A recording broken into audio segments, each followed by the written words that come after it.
With the AOBOSI Car refrigerator that has included Bluetooth, you can be the life of the party at the next pool or beach get-together. Welcome back to another Jeff Reviews for you. And as you saw in this video, we are looking at the AOBOSI Car refrigerator with integrated Bluetooth. But you know what?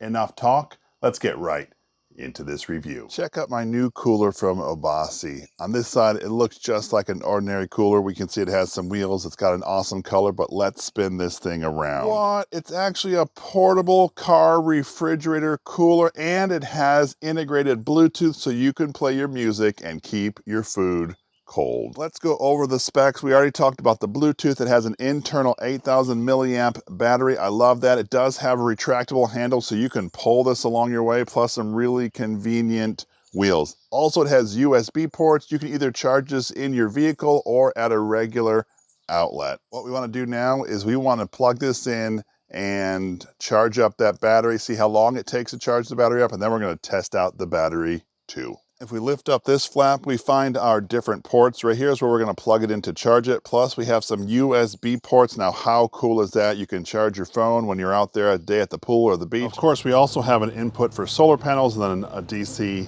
output. Before we actually plug it in, let's look at this side of the dials. You notice it says right here, it needs to wait 3 minutes after shutting down before you turn it on. Okay, so let's follow those directions. Also, because this has refrigeration, you should leave it sitting up at least for 6 hours before you turn it on. You don't know if it was tipped upside down during shipping. I typically wait a day, but that's what the directions recommend. We do have a battery light here. Let's check the indicator. You can see that we only have 1 bar. This thing has been run down completely, so we will charge that up in just a minute. You can see we have a power on button. We have volume controls for our Bluetooth, so this is gonna be super awesome. We're gonna plug this in to officially start the charging. With it plugged in, you immediately see the indicator start counting up. We're going to let you know when this thing officially charges. While this is charging, we're going to take a look at some of the inside parts of this car refrigerator. As you can see, there are directions telling you which side to open up first, so let's open that up.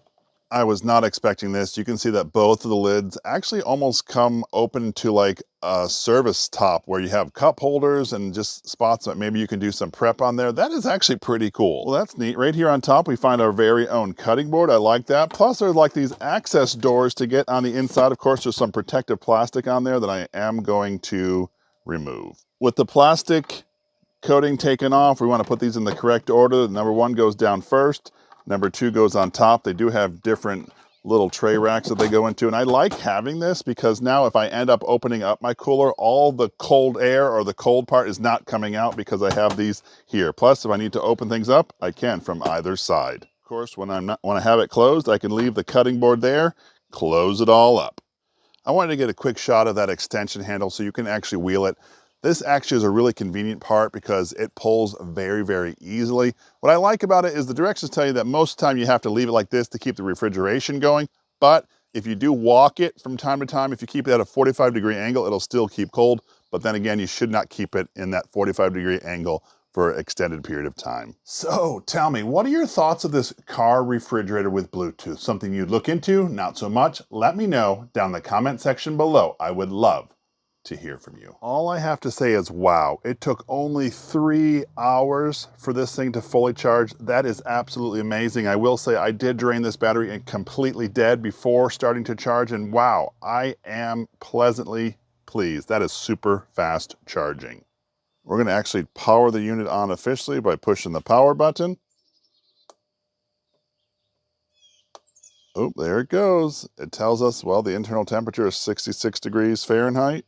All right, I will say this fan just kicked down here, and it probably means it's cooling down the unit. I've just unplugged the refrigerator, and now I really want to test to see how long the battery lasts. I am going to be running the Bluetooth speaker alongside with keeping it cool. You can see that we have it set to 32 degrees Fahrenheit. It took about 45 minutes down to 32. So let the testing begin. We are now 1 hour in, and it still shows this is having a full battery. I will say this temperature ranges, right? It goes up to 36, 37. All of a sudden, the cooler or the refrigerator will turn on. It brings it down to about 28, and then it levels out at 32. So it does cycle throughout the time. So it's not always running, so I guess it's utilizing the internal insulation to help keep it cold, but just so you're aware of that. Just as I was standing here, this fan kicked on, so that means that the compressor is probably going to be trying to bring that temperature back down. All right, so I will say that we have not been utilizing one of these internal thermometers, and so what I'm going to do now is I'm actually going to put this inside. We've just been relying on this temperature showing us as what it is, but let's test to see if that's accurate. We're about an hour and a half in. I do want to show you that the exterior temperature right now is 90 degrees Fahrenheit. It is pretty warm out here, and the internal temperature showing, at least by this thermostat, is 35 degrees Fahrenheit. That's been in there for about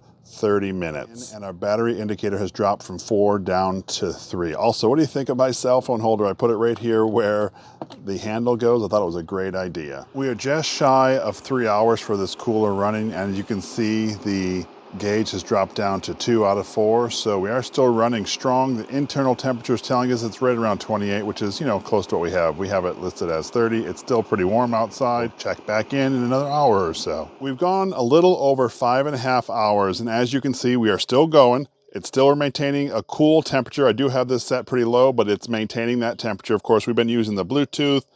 We've just now ticked down to 1 out of 4 bars on the battery, but it's still rolling after over 5.5 hours. I should say we have had limited use. I've gone in and out a couple times, but it's not like it's been open. So mainly it's been closed, but the music has been playing. We are 6.5 hours in. I thought this was weird. The temperature actually just before I started filming said 19 degrees Fahrenheit. Like, I don't know why it's going that low. We haven't changed that temperature. Of course, it says 24 now. However, the temperature we're showing did go down from 30 earlier to 28 now. So I'm not sure if towards that end of the battery it's trying to really overcompensate, but the temperature fluctuated just a little. We have an update. We're approaching 7 hours with this thing running, and as you can see, the battery indicator is now just flashing, right? So we're about 20 minutes shy of a full 7 hours. I'm wondering if we'll make it to that mark, but as you can see, you do get indicated towards the end when, well, that battery's gonna run out. Well, I spoke too soon. Not more than 30 seconds after I shot that last footage, it completely went dead. So total time was 6 hours, 50 minutes of running this cooler at around 32 degrees Fahrenheit, plus running the music the entire time. That was actually pretty impressive. I figured those of you who are into the van life or RV life would want to know the power consumption. So right now the compressor is on, and you can see that we're pulling about 79 watts. I've seen it go as low as 38 watts, and that's when there's no compressor going at all. In this video, we are taking a look at a car refrigerator with integrated Bluetooth. So what do we think of it? First things first, I was really impressed that it has an integrated battery that lets this run for hours and hours and hours. That to me was pretty cool. Not to mention that when you're just hanging out with your cooler, you could be listening to music too and charging your cell phone. This thing is just stepped up to next level. I appreciate the portability with that comfort handle and wheels, therefore you can wheel it around during the day. I experience really quick charging. That to me is absolutely important, especially when I'm using something like a car refrigerator. In my opinion, this actually appeals to a lot of different people. If you're going to the beach for the day, the pool for the day, your van life or an RV life, it has a lot of great features. Plus, it actually maintains the temperature that you set over time. The cool thing is you can use this standalone as the car refrigerator, or you can use it for the Bluetooth speakers. That's all I'm using for right now is the Bluetooth speakers. I love the convenience of that. If I don't want to have the cooler on, I can still run my speakers all day. Anyway, that was my full review of the AOBOSI car refrigerator with Bluetooth. If this is something that interests you, I will leave a link down in the description. This is Jeff with Jeff Reviews for You. As always, thanks for stopping by, and I hope you have a great day.